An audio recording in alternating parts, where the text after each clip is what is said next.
Here I am continuing the video lecture related to the air vessel because we have already calculated the value of W1, and W1 was the area of indicator diagram section parabola, and parabola area is having the formula 2 by 3 into base into height, and in such way we have already the value of W1 is equal to 2 by 3 capital L into 4 FLD into 2G to capital A by small a omega r का whole square. Okay.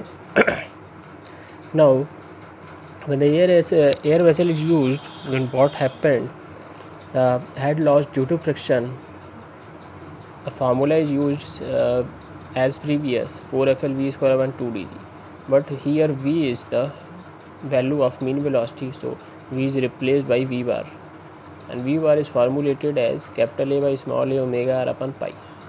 Now we substitute the value of mean velocity and we get 4FL upon 2 dg into capital A by small a omega r upon pi ka whole square. Okay. Now what will be the work done W2 when the air vessel is used?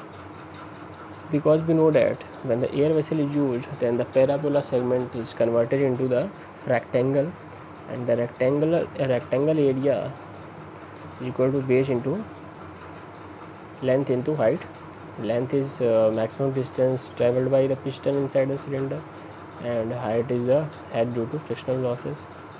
And from the previous diagram we know that at each and every stroke the value of head due to frictional losses is constant and uniform. Okay. Now the area of rectangle says that 1 by pi square into capital L into 4FL upon d 2g capital A by small a omega r का whole square. Okay. Now because we have to calculate the percentage of work saved when the air vessel is used, then we have calculated the value of W1, it means when the air vessel is not used, and we have calculated W2 work done per second against the friction when the air vessel is used. Now we will find the difference value of the work done, that is W1 minus W2. W1 I have already calculated when the air vessel is absent, 2 by 3 L into 4FL d into 2G capital A by small a omega r का whole square, and when the air vessel is used, then W2 is this 1 by pi square into L into 4FL upon d 2G capital A by small a omega r का whole square.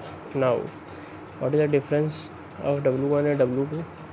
W1 minus W2 is equal to L into 4FL upon 2 dg capital A by small a omega r का whole square into 2 by 3 minus 1 by pi square.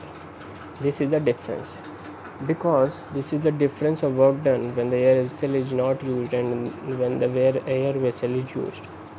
So we have that value which is to be saved, which is to be in the stock.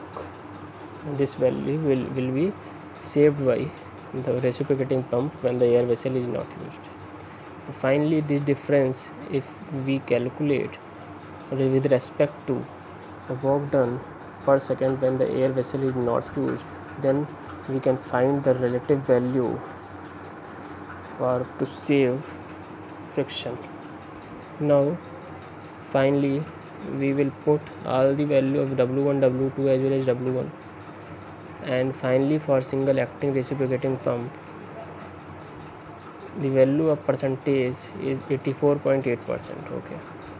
Now for single acting reciprocating pump with air vessel, percentage of work saved against the friction is 84.8%. Now next we can see when the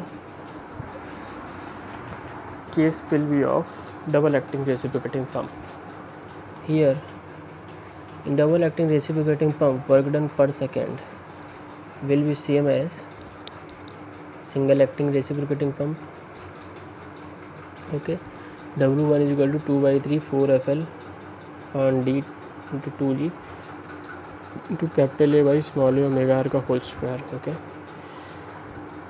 W1 is the same, but when the air vessel is used, and the V bar will take place as a uniform velocity. This is known as mean velocity, and this will be 2 times. And finally, over here we calculated W1 minus W2, and W2 we got this, and finally we have calculated, and percentage we have 39.2%.